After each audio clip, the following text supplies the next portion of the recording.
सतगुरुदेव की जय। बंदी छोड़ सतगुरु रामपाल जी भगवान की जय।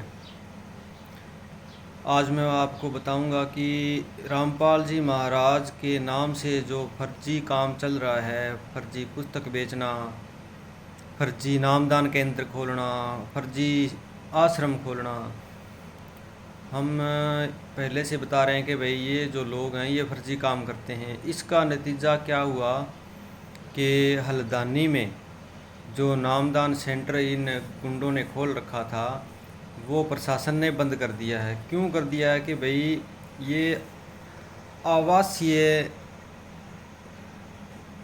बिल्डिंग थी और इन लोगों ने क्या किया, आवासीय बिल्डिंग को चेंज करके आश्रम बना दिया कि ये आप अनलीगल काम है, लीगल नहीं है। ये जगह आश्रम की नहीं है, यहाँ भीड़ भड़ाका होता है, पार्किंग भी बाध्य होती है, इसलिए इन लोगों को वहाँ से प्रशासन ने उसको आश्रम को सील कर दिया। तो भगत भाइयों, ये लोग सारे इसी प्रकार से अनलीगल काम करते हैं। ना तो कोई सत्संग होती है तो परमिशन लेते हैं।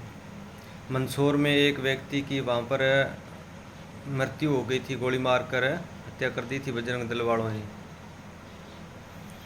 वो नतीजा, वो जो मृत्यु हुई तो इसी का कारण था, ये इसी का नतीजा था कि इन लोगों ने जब ड्यूटी मजिस्ट्रेट से बात की कि आप इसकी जांच करो, तो उसने कहा भी आप अगर हमें पहले बता देते तो हम परमिशन लेते, तो हम आपको सुरक्षा देते, लेकिन ये परमिशन नहीं लेते और सारे फर्जी काम कराते हैं, भगतों को गुमराह करते हैं, भगत और जगत दोनों को गुमराह करते हैं कि रामपाल जी महाराज का आदेश बताकर ये सारे काम करते हैं, जबकि रामपाल जी महाराज का इनके पास कोई आदेश नहीं होता।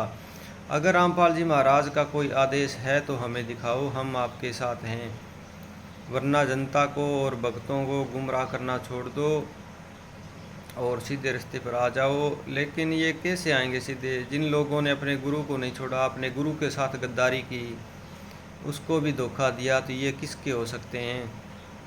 इनको माया चाहिए, और माया जो भगत समाज है, भोले भक्तों को ये लूट लूट कर खा रहे हैं, दान के नाम पर, पाठ के नाम पर, 10वें अंश के नाम पर।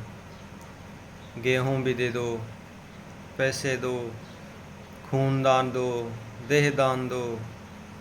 इन लोगों ने किसी को नहीं छोड़ा, कुछ नहीं छोड़ा। कौवे से बदतर हो गए ये लोग। कौवे तो मरे हुए क्यों खाते हैं?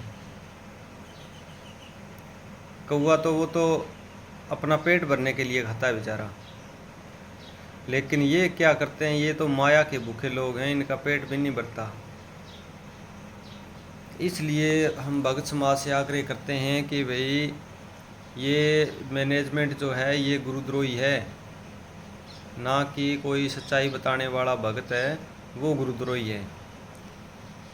हम इनसे प्रश्न करते हैं कि भाई आप लोग हमें कोई तो सबूत दो कि भाई गुरुजी का आदेश है। परमात्मा ने एक बात के 10 सबूत दिए हैं, लेकिन आप हमें कोई सबूत नहीं दिखाते। 429 की जो फाइल है जिसमें गुरुजी को सजा हुई है, 5 महिला और 1 बच्चे की मौत आई है, उन मौतों का कारण उनको पीट पीट कर मारा गया है, ना कि किसी आंसू गैस के गोलों से हुई है उनकी मौत। ये पोस्टमार्टम की रिपोर्ट बताती है 429 की फाइल में, लेकिन ये किसी को कोई सबूत नहीं देते। हमने इनको कहा भी आप 429 की फाइल है वो वायरल क्यों नहीं करते, भगत समाज में बताओ कि किसने किस कारण से गुरुजी को सजाई हुई है। और ये कहते हैं गुरुजी निर्दोष हैं, तो भाई आजीवन कारावास क्यों हुई? किन लोगों ने गुरुजी के खिलाफ गवाही दी को उनको आजीवन कारावास हो गई? ना आज तक ये लोग गुरुजी की एक दिन के लिए भी जमानत करा पाए, क्यों नहीं करवा पाए? लेकिन ये गुरुजी को बाहर आने ही नहीं देना चाहते। ये षड्यंत्र के तहत गुरुजी को इन लोगों ने फंसाया है। अगर नहीं फंसाया है तो हमारे पास सारे सबूत हैं, पहले भी मैं वीडियो में पेश कर चुका हूँ और आने वाले समय में भी आपको सबूत के साथ बात बताऊँगा। और ज़्यादा जानने के लिए पुस्तक है ज्ञान अमृत षड्यंत्र का विष नामक पुस्तक है ये। इसके अंदर सारे केसों की जजमेंट है, सारे सबूत हैं इन गुंडों के खिलाफ। इस पुस्तक को मंगवाने के लिए ये पता है, शशि भूषण दास जी ने लिखी है पुस्तक,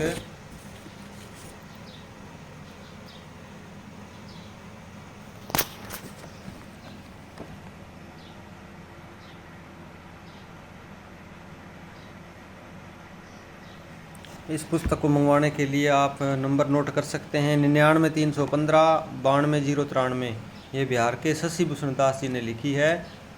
इसके अंदर इनका सारा काला चिट्ठा लिखा हुआ है। और इन लोगों ने क्या किया, इस पुस्तक को पढ़ने से ही मना कर दिया भगत समाज को कि ये गुरुद्रोहियों की पुस्तक है। इतने बहरम है, ये बहुत चालाक आदमी हैं।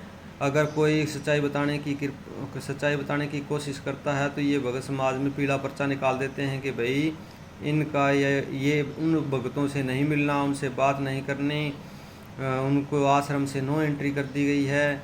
ये सारे काम इन लोगों के हैं। इसलिए हम आपको कहते हैं कि भाई ये मैनेजमेंट जो है गुरुजी का नहीं बनाया है, ना ही गुरुजी ने इनको कोई आदेश दिया है। आदेश दिया है तो हमें बताओ, लिखित में जो है वो लिखित में है वो बताओ हमें। ये हम फर्जी बातें नहीं मानते। इसलिए भगत समाज से प्रार्थना है कि इनसे दूर हो जाओ और अपनी भक्ति बचाओ और परमात्मा को दुखी मत करो।